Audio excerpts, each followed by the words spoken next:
Хэрэв энэ бичлэг 2000 лайк цуглуулвал бид дараагийн ангийг шууд оруулах болно. Хэрэв та манай сувгийг дэмжихийг хүсвэл доор харагдах данс руу хандивхийж биднийг дэмжээрэй. Одоо бичлэгтээ орцгоё. Далайн бомтын бүслэлтийн үеэр Дрим Water-т нууцаар нэвтэрч маш чухал мэдээлэл цуглуулж байсан шулам өөрийгөө ой санамжаа алдсан хүн болж жүжиглэн тэнд очсноо илтгэлээ. Гэвч ихэнх хүмүүс үхэж эсвэл зугтаж бүр удирдахч танисыг нь хүртэл шүүгч айрам цаазаар авснаар хүн бүр л эрх мэдлийн төлөө улаарч байсан гин. Шүүгч айрмын тухай сонсоод Тёгийн анхаарал шууд л татагдав. Тэрээр энэ бол сүмийн нууц зэвсэг гэдгийг санаж үүний ач холбогдлыг анхааралдаа авлаа. Элбч нь Таяогийн хардлагыг батлан хэлэхдээ тэрээр Танисын бомтыг эзлэх гэсэн оролдлого бүрэн бүтлгүүцсэн гэдгийг ч нэмж хэлв. Зүүн дүүрэг рүү ухарсныхан дараа тэднийг скелетон фингерс бүлэглэлийнхэн отож ердөө 10-аад хүнтэй үлдээсэн байна. Сүмийг олох зөвхөнгөө барсан оролдлого хийж Танис хідэн цэрэгтэйгээ хамт явсан ч ердөө 2-3 л буцаж иржээ. Тэд Танисыг хам ламтай ширүү маргалдаж эцэст нь шүүгч армийнханд чадлуулан ам өргөцсөн гэж мэдэгдэв. Тё энэ бүхний учрыг олж Танисын уналт нь магадгүй. Сүмийн дэмжлэгээс таслагдсантай холбоотойг ойлгов. Сүм түүнд туслахаас татгалцсан нь түүний үхлийн шалтгаан болжээ. Дремотор үнэхээр хүнд байдалд орсон бөгөөд Тё хэрэг явдал хэрхэн эргэж байгааг шууд л гадарлав. Хөөх, хаант улсуудын хоорондох энэ нээдрээтэй улс төрийн асуудлууд ч толгой өвдөгмөр шүү. Гэхдээ үнэндээ үнийг хэн тоох юм бэ? Хамгийн гол нь Рональд бүгдийг нь хэрхэн арчиж хаяхыг харах нь л чухал шүү дээ. Тё урагш гарч ирэн өөрийгөө Роналдын дор хүчин зүтгэдэг бөгөөд хаант улс даяарх мэдээллийг түүнд цуглуулж өгөх үүрэгтэйгээ зарлалаа. Тэрээр дууга өндөрсгөн хин нэгэн хунтайж Роналдын төлөө ажиллах сонирхолтой хүн байгаа эсхийг асуув. Циркийн багийнхан бүгд зоригжиж Тимотиг л шударгаар шийтгэж байвал тэд дуртаяа нэгдэнэ гэдгээ мэдгдлээ. Тая тэдэнтэй 7 хоногт нэг удаа яг энэ цагт энэ газарт уулзаж байх болно гэдгээ хэлээд хэрэв хин нэгэнд яаралтай мэдээ байвал үүдэнд ягаан цэцэгтэй сав үлдэхийг захив. Дотогш орохдоо тэд 3 урт 2 богино тогших гин. Бүгд үүнтэй санал нийсэн бөгөөд тая сайн мэдээлэгч өөрийн хэн болохыг чанд нууцалдаг тул маш болгоомжтой байх ёстойг санууллаа. Тэр тэднийг хамтран ажиллахыг уриалж ингэснээр Тимотиг гарцаагүй унгах болно гэдгээ батлан хэлв. Тио хэн нэгэнд нэмж хэлэх зүйл байгаа эсхийг асуухад Фокс ярианд оролцож Тимоти хэдийнэ зүүн бүсээс буцаж явааг дуулгалаа.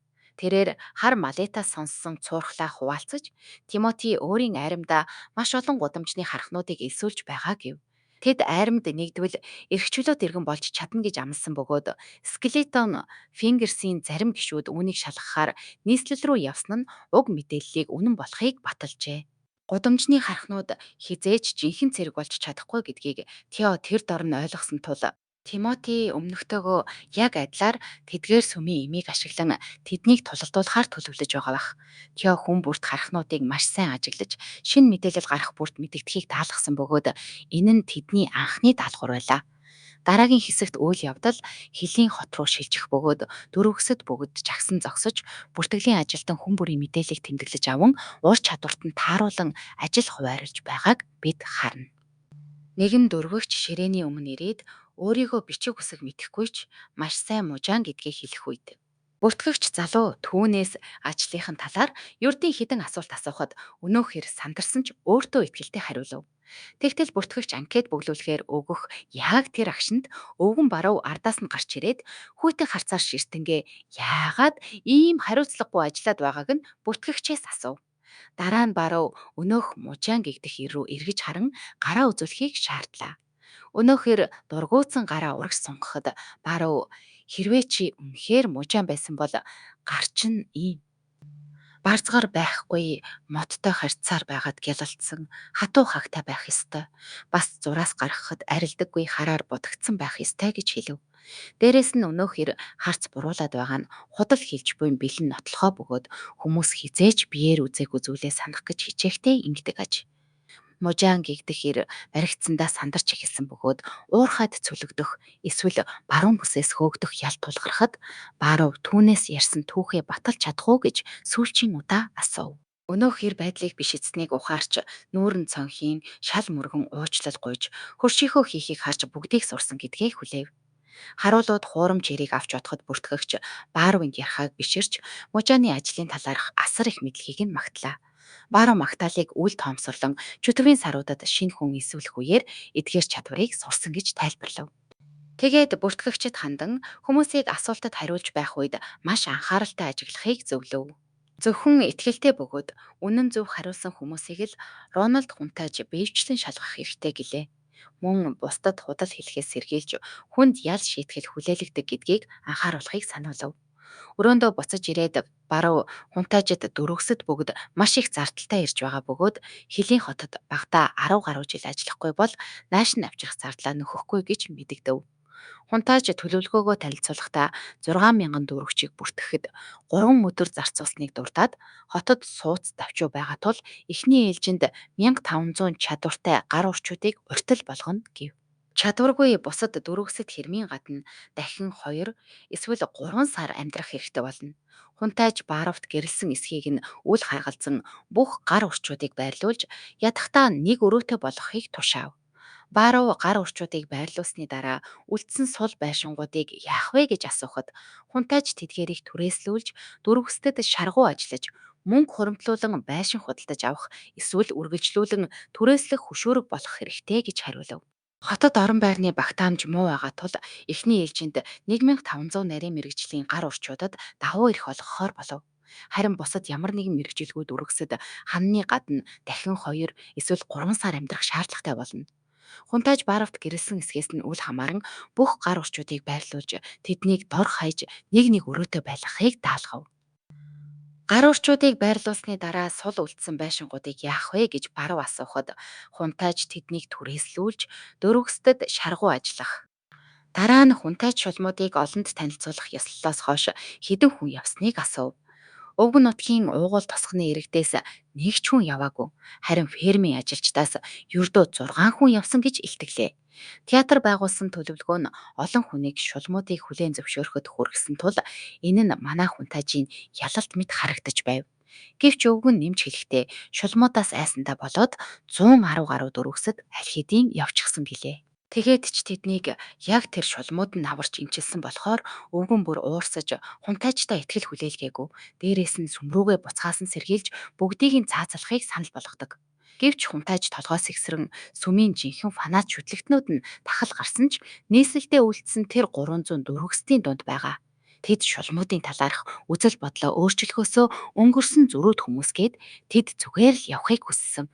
Ердөө л хоцрогдсон итгэл үнэмшилтэй байсныхан төлөө хүмүүсийг цаазалж эхлэхгүй гэдгээ хэлв. Дараагийн сэгт цугларсан олныг харуулах бөгөөд хунтайж тэнд огт санаанд оромгүй нэгэн шинэ бүтээл буюу ундаг дугуйг танилцуулна. Шилтгэний гол гишүүд тэрхүү сонин хоёр дугуйтай төхөөрөмжийг сонирхон харна. Баатар Картер хөмсгөө зангидан тэр дугуйн дээр тэнцвэрээ олох нь хэцүү харагдаж байна. Эн чинь яаж морийг орлож чадах юм бэ гэж асуухад хунтайж ундаг дугуй дээрээ зүгээр л суугаад хэрхэн ажилдгийг нь үзүүлж өгөв. Тэрээр дөрөөгөөжийн эргэлдэнгээ энэхүү дугуйг олноор нь үйлдвэрлэхээр төлөвлөж байгаагаа урам зоригтойгоор тайлбарлаж.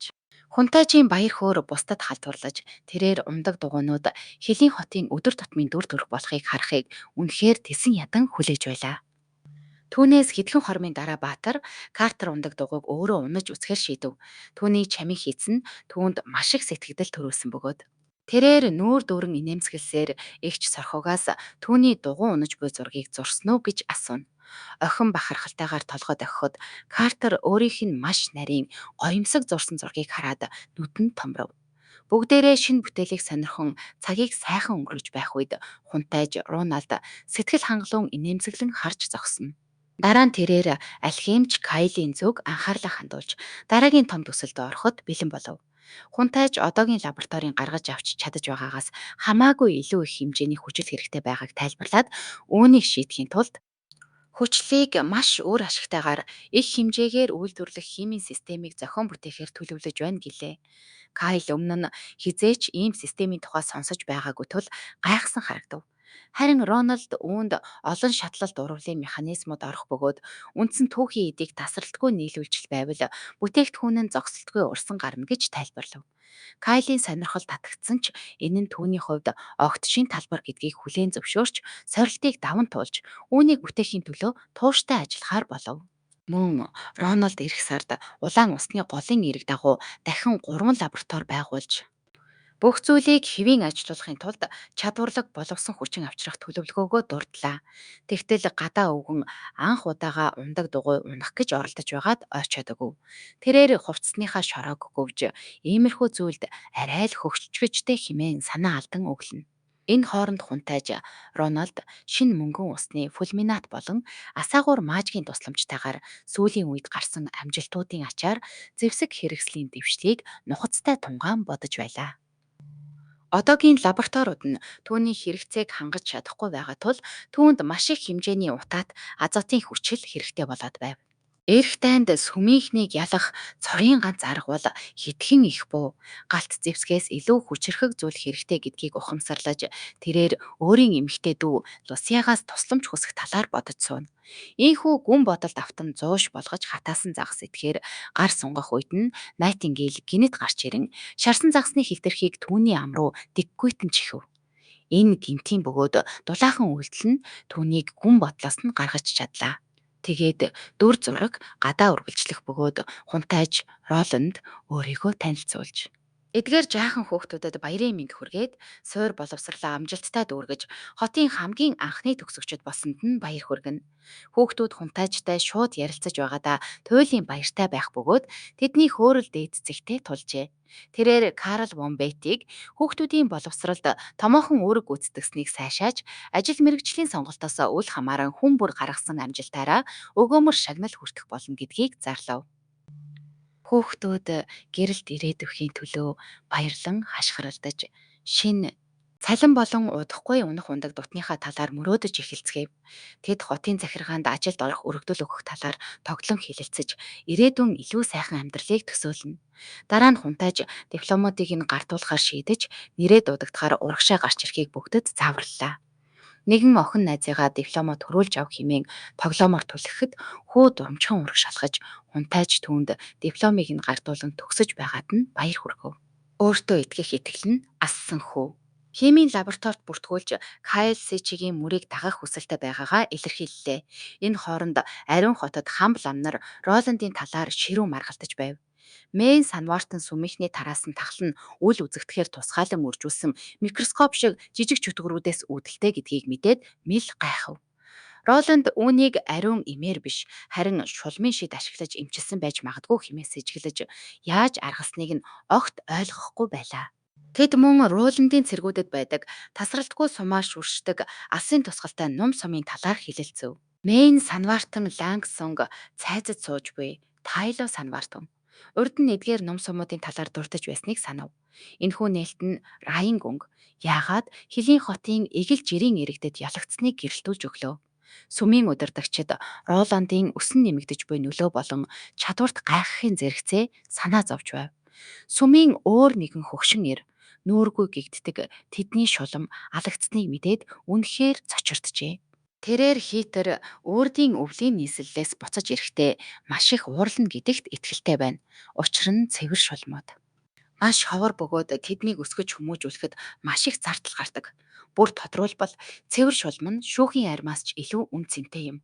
Тимотигийн цэргүүд Лангсонг цайзын сүм рүү отолтонд орж тентхийн тэргүүн санвартны хүнөөсөн тухай сонсоод хөгшин ир бүр галзуурах шахав.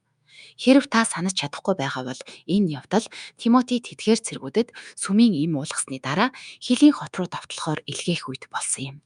Мэйн Санвартан Тимоти ердөөл сүмд нуусан тэдгээр эмнүүдийг хулгайлахыг хүссэн гэдгийг хурдан ухаарав. Гэсэн ч тэрээр Тимоти сүмийн тэргүүний хөнөөх зориг гаргасан гэдэгт итгэж өгөхгүй байсан ч миний санаж байгаагаар тэр яах аргагүй өнөөх 2000 ширхэг эмийг хулгайлж Хилийн хот руу давтлуулахаар жирийн эрэгтээс бүрдсэн цэргүүдтэй уулгасан нь үнэн байв.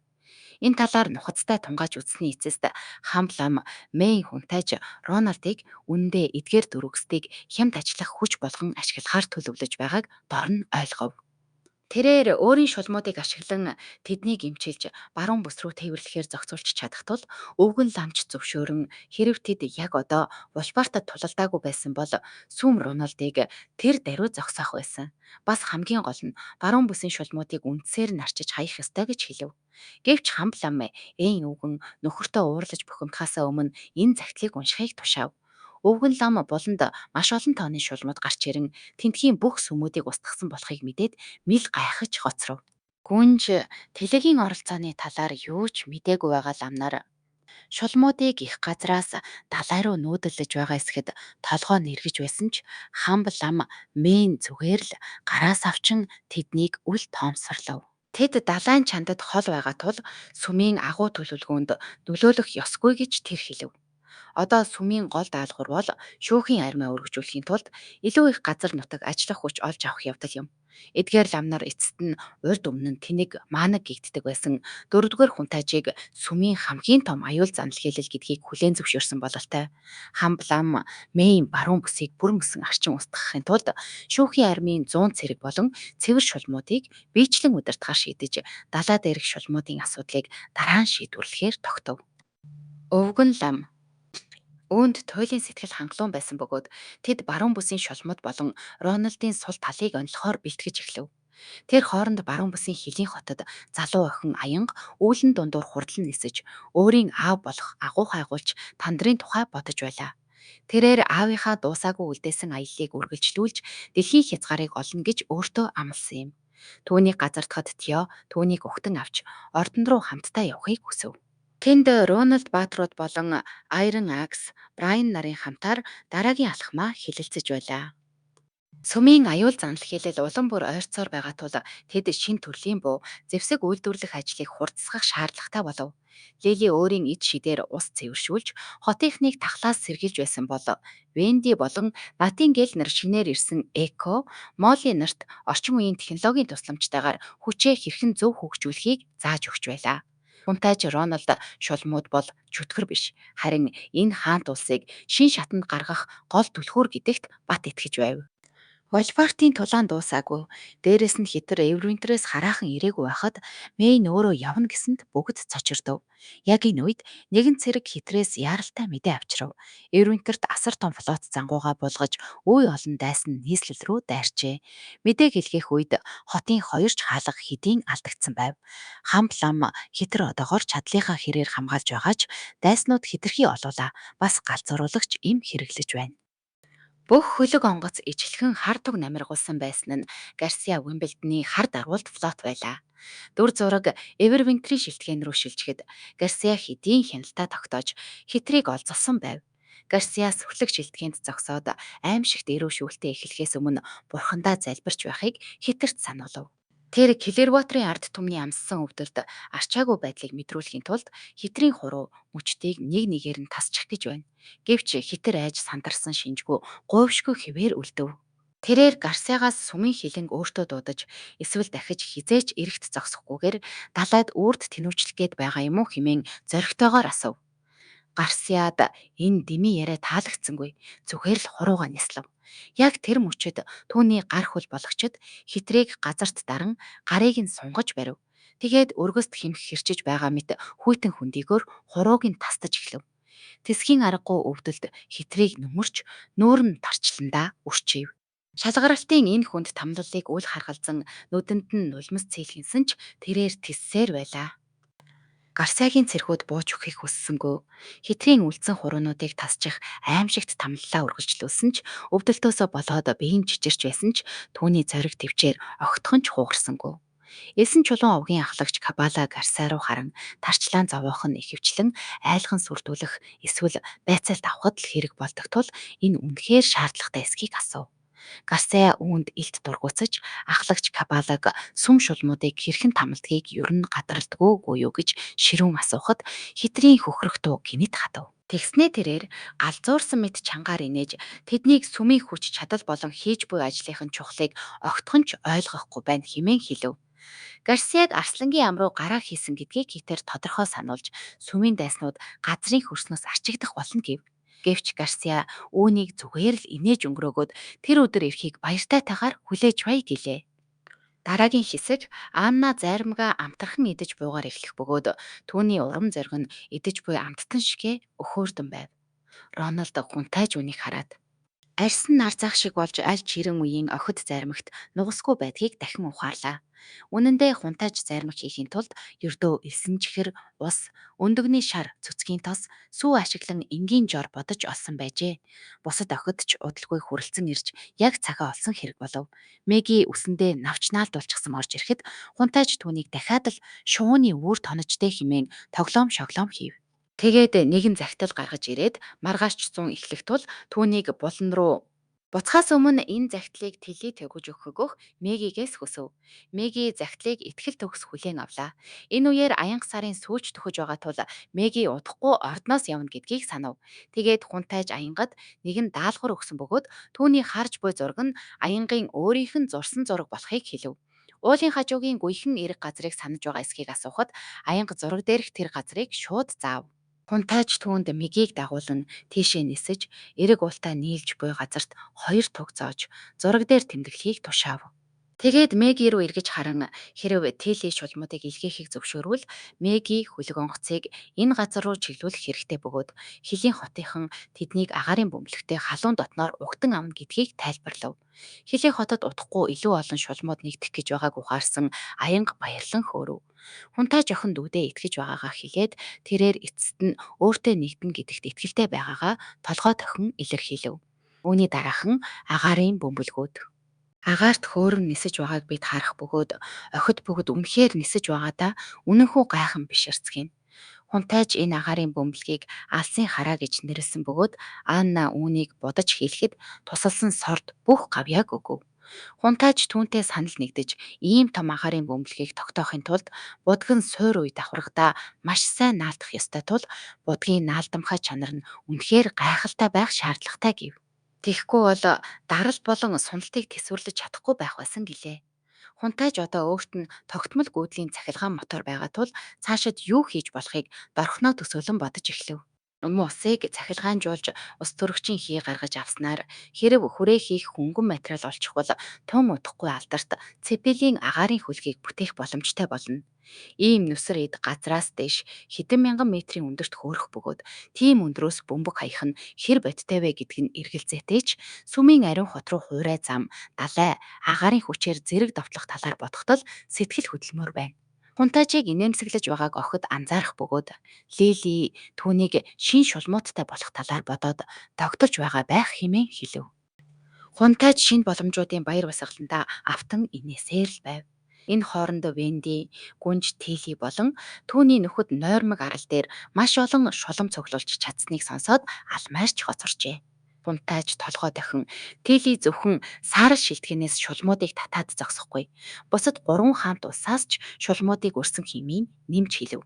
Тэр байтугай Теллиг хизээ нэгэн цагт хуучин шулмын холбоотой хэлэлцээ хийж байсан байх гэж тэр таамаглав.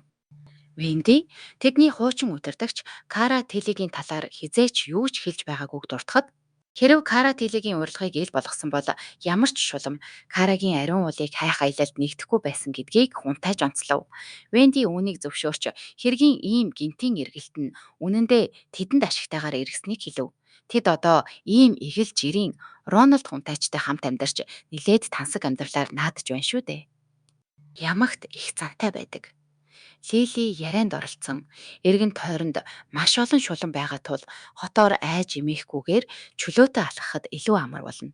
Тиймээс олон шулан байх нь дээр хэмээн хэлв. Тэдний тоглоом шоглоом үргэлжилж инээд хөрөөр дүүрэн байх үед Роналдын анхаарал арай өөр эвгүй зүйл рүү хазайв. Тэрээр Вендигийн нилээд том хөх рүү харцаа унахаас өөр аргагүй болов. Тэр өдөр хожуу хунтайж албан өрөөндөө сунгаа том хөхтэй эмгтээчүүдийн мөрөн ихэвчлэн өвддөг тул хөхний даруулга бүтээгдсэн байх гэсэн санааг тунгаан бодож байлаа. Энэ нь төдийлөн батлагдаагүй баримт боловч зарим нэг дотуур хувцас хийж туршиж үзэх нь зүйтэй гэж тэр үзв. Тэрээр Аннаг нас ахих тусам ижил асуудалтай тулгарч магадгүй гэж бодоод хөх өнжих асуудлаас зайлсхийхийг илүүд үзв. Тэрээр хөхний даруулга загварчилж эхэлсэн нь энэхүү эртний 90 үеийн бас нэгэн шинэлэг үсрэлт болов. Маргааш нь агаарын бөмбөлөг тэнгэрт дахин хөөрлөө. Энэ удаад зөвхөн шулмууд төдийгүй Маргарет болон нэгэн худалдаачныг тээж явжээ. Тэд бүгд анх удаа нисэж байгаадаа маш их баярлаж гайхан биширч байв. Аянга тухайн бүс нутгийг судалж газрын зураг дээр тэмдэглэсэн гэдгээ хэлв. Маргарет түүний сайн ажилласныг сайшаан эрхий хурууга гоцайлгож амжилт хүсв. Хунтайж Худалдаач Марлон руу эргэж ийм өндрөөс болоод өмдөндөө баах гэж байгаа юм биш үз хэмээн тоглоом шоглоом хийв. Марлон ийм өндрөөс доошо харах үнэхээр аимшигтай байгааг хүлээн зөвшөөрч сандарсандаа ухаан алдах төхөж байна гэлээ. Хунтайч түүнд анх удаа хөлн газраас хөндөрсөн хүний хувьд энэ бол байгалийн л хариу үйлдэл. Яг л анх удаа хөлөг онгоцоор аялахад далайн өвчин тусдагтай адил хэмээн тайлбарлаж тайвширхыг хэлв. Энэ хооронд Маргарет аврах том бөмбөлгийг гайхан биширч байсан ч Марлон эргэлзсэн хിവэр байв. Тэрээр үнийг шулмууд хүчээрээ үүнийг удирдах байна гэж бодтол шаргал уст бүсгүй тайвнаар залруулж Анна зөвхөн галыг л зохицуулж байгаа.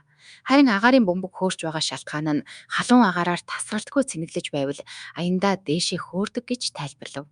Хунтайч ч үүнтэй санал нэгдэж халуун агаар дээшилж хүйтэн агаар доошилдог учраас л үүнийг халуун агаарын бөмбөг гэж нэрлэдэг хэмээн нэмж хэллээ. Тэд энэ болон бусад элдв зүйлсийн талаар үргэлжлүүлэн чалчсаар эцэст нь Маргарет хунтайчаас хэд хэдэн халуун агаарын бөмбөг худалдаж авах сонирхолтой байгаагаа илэрхийлв. Тэрээр заавал том байх албагүй гэдгийг дурджээ. Ердөө ганц хүн тээвэрлэхдээ хангалттай том байхад болно гэв. Маргарет энэ бөмбөлгүүдийг юунд ашиглах гэж байгааг хунтайж дорхноо гадарлаа. Тэр ч үнийг нь баталж хэрэв жижиг халуун агаарын бөмбөлгүүдийг хөлөг онгоцнуудаа бэхэлчихвэл харуулууд далайн дээрэмчдийг алсаас олж харах боломжтой болно. Учир нь далайн дээрэмчид худалдаачдад шуурга, хууль салхинаас хавьгүй илүү том аюул занал учруулдаг гэдгийг хэлэв. Хунтайж нүүрэндээ инээмсэглэл тодруулан үнэн нь хямд байхгүй ойролцоогоор хэдэн мянган алтан ройл болно гэж тооцоолж байгаагаа дуулгалаа. Маргарет нэг агаарын бөмбөлгийн төлөө шууд л мянган алтан роял төлөхийг зөвшөөрөв. Хэрв энэ агаарын бөмбөлгүүд олны танил болчихвол булангийн худалдаач бүр өөртөө нэг эсвэл хоёрыг худалдаж авахыг хүснэ гэж тэр амлалаа. Нөгөө худалдаач нь ч толгой дохин зөвшөөрч өөрөө хараахан энэ санаанд бүрэн дасаагүй байгаа ч хэрв хунтайж эдгээрийг хийж чадвал дахир сар худалдааны гихтийн хувьд хайгуул судалгааны маш чухал хэрэгсэл болж чадах нь тодорхой байна гэд нэмэлт төлбөр төлөх шаардлагатай байсан ч булангийн хүн бүр үүнийг худалдаж авахыг хүснэ гэдэгт итгэлтэй байгаагаа хэлв. Хунтайж дотроо ашиг орлогоо шуудхан тооцоолж эхлэв. Өөрийнх нь тогтоосон нэмэгдэл үнэн нь бүтээгдэхүүний баримжаасан өртгөөс бараг 500% илүү байгааг тэр ухаарлаа. Дээрээс нь бөмбөлгийг хөөргөхийн тулд ус төрөгчийн хий ашиглахаар төлөвлөж байгаа тул үйлчлүүлэгчид хийгээ цэнэглэхийн тулд хөлийн хот руу буцаж ирэх шаардлагатай болж энэ нь орлогын бас нэгэн их үүсвэр үүсгэх аж. Тэрээр эдгээр агаарын бөмбөлгөөс орж ирэх алтан роял дунд сэлж байна гэж өөрийгөө төсөөлөх шахав. Бүхэл бүтэн хотын төсөв ердөө хэдхэн зуун алтан ройл байсныг тэр санаж байтал одоо ганцхан бөмбөлгөөс л мянгаар нь олохын даваан дээр ирчихсэн сууж байна. Та бүхний төсөөлж байгаачлан тэрээр мөрөө хавж өг. Энэ хэсгийг гаргахад хамгийн их дэмжлэг үзүүлсэн их сайхан Баточер, Сумья Балжиням та хоёртоо онцгойлон чин сэтгэлээсээ талархъя.